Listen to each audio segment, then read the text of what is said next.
A beautiful song, Derek Holcomb. I had not heard that until, I believe it's Lori. Lori, did you recommend that song? That's a beautiful song.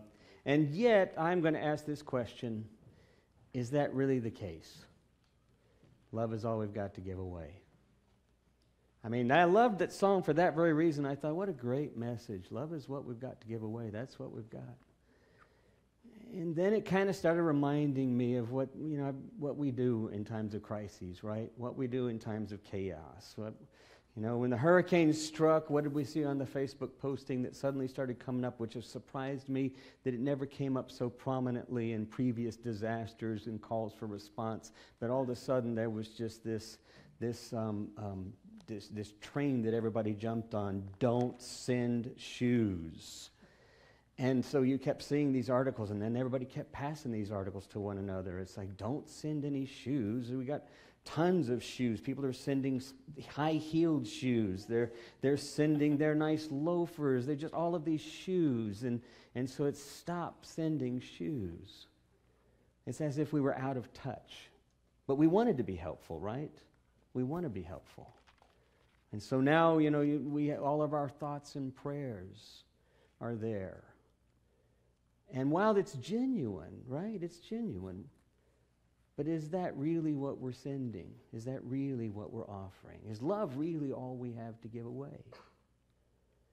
I remember this wonderful old story, and I may have told it in here before, about Hoja, the wise fool of the Middle East, who was frantically out in front of his little shack, and he was scurrying around in the bushes, but he was making it very obvious what he was doing. As people were walking along in the little dirt road beside his little hut, they couldn't help but notice how frantically he was searching, tossing stuff around underneath the bushes, and moving all about the house. And so one by one, people came over and would ask him what he's doing. And he says, I've lost something. And they said, well, okay, what are we looking for? And he says, well, it's small and it's shiny. But he said they said, it's a coin. And he said, maybe, I just remember I lost something. And they said, well, where did we look? And he just got back into digging in the dirt and looking around in the bushes. And they just thought, well, maybe he'd lost his mind, but what else could they do? They started digging around in the bushes too, maybe hoping they'd find something, then they could say, Hoja, is this what you lost? And after a while, there were half a dozen, and then there were almost a dozen people that passed by and saw all these people working in the soil and looking under the bushes and all around the house, and finally someone said, Hoja, we're not finding anything. Where did you lose whatever it was? And he says, well, I lost it inside. They said, well, why are we looking for it out here? And he said, because it's always a lot more fun to look for stuff in the light. It's always more fun to look for stuff in the light. Is love all we have to give away? I honestly find myself often saying what we all do, my thoughts and prayers are with you. And then I think, what's the next right thing I should do? And that's usually where depending on what it is, if it's not obvious, I tend to sort of go back to the next thing I was doing. Or if it's something truly unfathomable and overwhelming, I try to find something else to distract myself. Because after reading on Facebook all of the different arguments and political stances on this and that, it gets a bit overwhelming. And so I finally just do what some of my friends would say. I just stopped listening to the news. Or I stopped reading Facebook. It got too tedious. And I thought, well, is that the next right thing to do? Pema Chodron, some of you all know her, a wonderful Buddhist writer. She has a book called When Things Fall Apart. It's a great book. She has a wonderful quote in there that I like. I was reading it this week. It says, the whole globe is shook up. What do we do when things are falling apart? We can either turn to absolute laws and to absolutes, to fundamentalism, and we can try to hold on to our ideas and try to hold them together. Or we can let go of all the old ambitions, all the old goals and ideas, and try to live life vulnerably, improvisationally, and considering each new moment as an invitation.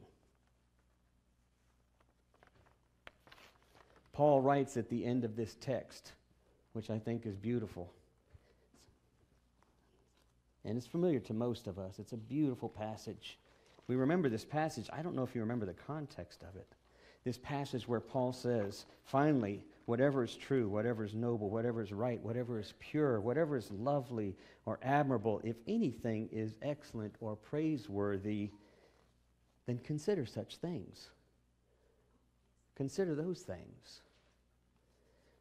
The letter to Philippi, to the church at Philippi, the people of Philippians, or the people of the church in Philippi, they were caught up in this legalistic kind of orientation, this battle over legalism. This battle over, the term they used was the flesh, but it basically dealt with you're circumcised or you're not circumcised. You're part of the law or you're not part of the law. You don't belong or you do belong. And it seems like in our world, that's how we orient ourselves nowadays. Even unbelievably, in the midst of a disaster, we find ourselves lining up on one side or the other and forget about what is essential in life. What is the next right thing to do? And we get caught up in the legalities. Or maybe we're going to side with something because we know we just need to look good and we need to associate with that. And still, we seem to miss this thing. What is really pure? What is really praiseworthy here? What is really honest? What is really true? What is good? Consider those things. Emily Dickinson has this wonderful quote. She says, "The only commandment that I never broke was considering the lilies." Do you get that? Yeah, she broke them all. She said, the only commandment that I never broke was consider the lilies.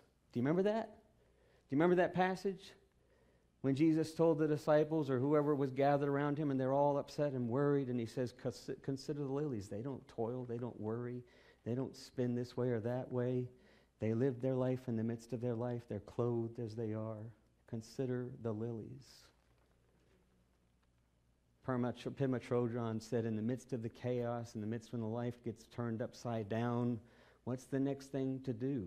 Rally the troops, circle the wagons, find something to hold on to. Look for absolutes, blacks and whites. She says, or you can just let all that go. Be present to what the next moment is and what the next moment invites. Consider.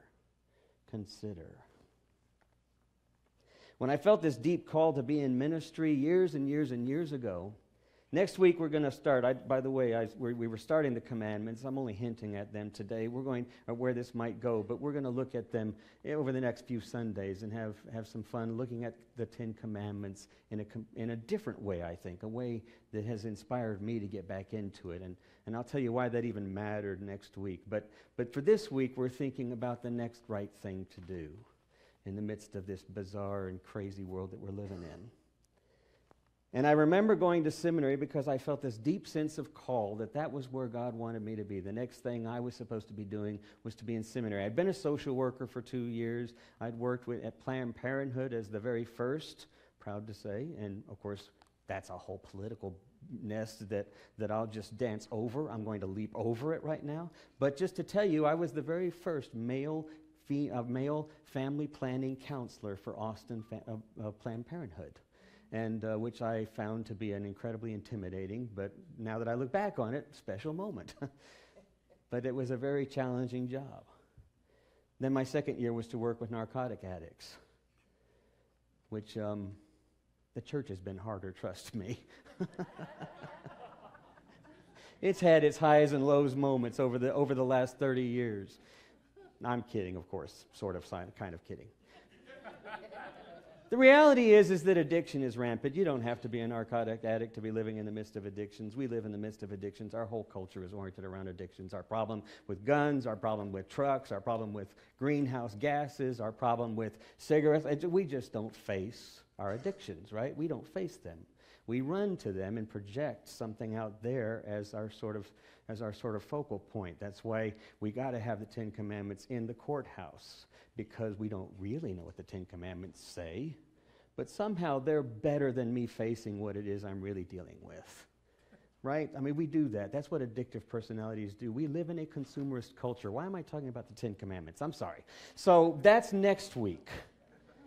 But it's still our problem today. What's the next right thing? And we still get clouded because of these patterns we live in that, as Pema Chodron said, sometimes we got to let go of that. We simply have to let go and consider the moment. And when I felt this call to seminary, I was moving from a conservative evangelical background in young adulthood into social work and then into thinking about seminary. So naturally, the first seminary I looked at was Southwestern Baptist Seminary. But the reality is that my wife, Linda, whom many of you know, who is also an ordained Methodist minister and been very active in the church, now the senior associate minister, et cetera, who way back in the day when we first were married said, "Don't you dare go to seminary because I will not be married to a minister." Because she grew up in the local church and she saw sometimes what can happen to a minister in a local church. And she said, "You are not going to be a minister in a church." And then, of course, she went into seminary. And I suppose that was the best way to deal with that problem. But we both knew we were both passionate about ministry. And I knew, as much as I've shared with you before, that Linda is an amazing preacher, that Linda is an amazing pastoral leader, that Linda is an amazing teacher, and that even as we were working in our non-denominational evangelical Bible studies, oftentimes we would hand it over to her to be the instructor because she was so much sharper than the others of us, than a couple of us guys that were doing this. And we learned from her. So that when we started looking at seminary, she wasn't interested in seminary, but at Southwestern Baptist, it was clear where the women were supposed to be. Everything was very black and white, very defined. And there was a sense in which, do you line up with this or not? And so we left before the meeting was over that evening as we were hosted. And then we went to Austin Presbyterian Seminary because that's where I went to school. We went to Austin, went to UT. And even though there was a little more progressiveness, there was still this intellectual sort of assent to, well, men are here, and maybe because only men were the ones that were applying to seminary, but the women sort of went somewhere else. And there was this sort of divisiveness, the defined sort of boundaries of where people belonged, and it just didn't feel right. I was looking to let go of boundaries. Somehow I didn't know exactly how, but I knew that internally, deeply, I needed to let go of things. It didn't feel right. And so I didn't know where we were going to go. We started to look at Perkins, and then that same day as I was talking to a friend about Perkins, they said, "Did you know that TCU has a seminary?" Of course, this was 30-some-odd years ago, 35 years ago or so, and I didn't know TCU had a seminary. But they said it's a disciple seminary, but Methodists go there. A lot of Methodist students go there. And so Linda and I thought we'd check it out, you know. And so I knew they had a pastoral care program, so my social work and pastoral care would go together. So I made my way over there one afternoon. It was a hot July afternoon, and I had an appointment to meet with Howard Stone, who was the professor of pastoral care, a character in his own right. That's a whole nother story. Opened up the possibilities and completely tore down all the stereotypes. But anyway, we had to walk from the parking lot through the student housing, which was then called Princeton Apartments, to Bright Divinity School to get to the administration. And as we're making our little way, snaking through the little narrow way and then into the courtyard of this apartment complex, was a big swimming pool. And the swimming pool had about 10 people in it. They were just swimming in it. Some were sitting beside with their pants rolled up. One girl had her skirt rolled up, and she was sitting there with her legs in it. And then there were people, guys and girls, in the pool. And then I couldn't help but notice there were about 2 6-packs of beer sitting out beside the pool. And so I was walking across in my slacks and my shirt, and Linda was in a skirt. And as we were walking across, they said, "Hey, what are you guys up to?" And we said, "Well, we're thinking about this seminary." And they said, "Well, when's your appointment?" And I said, "In about 20 minutes." And they said, "Well, you got time for a dip. You want to come in the pool?" And I said, I don't think so. I'm in my slacks and whatever. And he says, well, we won't tell anybody, you know. But, and he said, would you like a beer maybe before you go in and have your interview? And I said, no. And then they said, well, maybe your wife will stay here and go swimming while you go over and have your interview. And it was just this friendliness that took us by such total surprise. But then I kind of laughed and said, I don't have a suit. And he said, well, I'll tell you what. I'll go in and I'll put on my underwear, and then you strip down in your underwear, and we'll jump in the pool together. He was just determined to get me in the pool one way or the other. Said, after the interview, come on back and have a swim with us. Well, we didn't on either side of the interview, but as we were walking over to the interview, Linda looked at me and she said, this kind of already feels like the right place. Now, sure, I know you're thinking, yeah, it's just a party school, but it really wasn't. I've never found such a devoted, committed group of people toward ministry. But what it was invitational. And what they had to give away that I had yet to see wasn't their doctrine, wasn't the definitions, wasn't what defines us or divides us. It was simply joy. It was simply, if you have a moment, come join our party. And I wonder what it is we have to give away.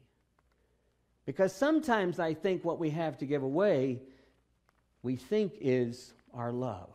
But that's such an abstract thing, right? That's such a disconnected reality that even we struggle with what that means for us in relationships, much less in a global or community setting. But what we do know is what gives us joy, right? We do know that. We have that all the time. Sometimes we run to it. But I think it's also what we have to give away. What we have to give away in here, what's brought you joy in here, that we have to give away to others, to invite. Come join our pool. Come jump on in. I don't care, wear your underwear. If it helps, I'll wear mine. Just kidding. Don't show up in your underwear next week. My legs are whiter than you can imagine. But we have that sense, right? We have that wonderful sense of what it is we have to offer, what it is we have to give. And what we have to give one another is this deep sense of joy. How do we do that? That's what I think is the next right thing. How do we give away our joy?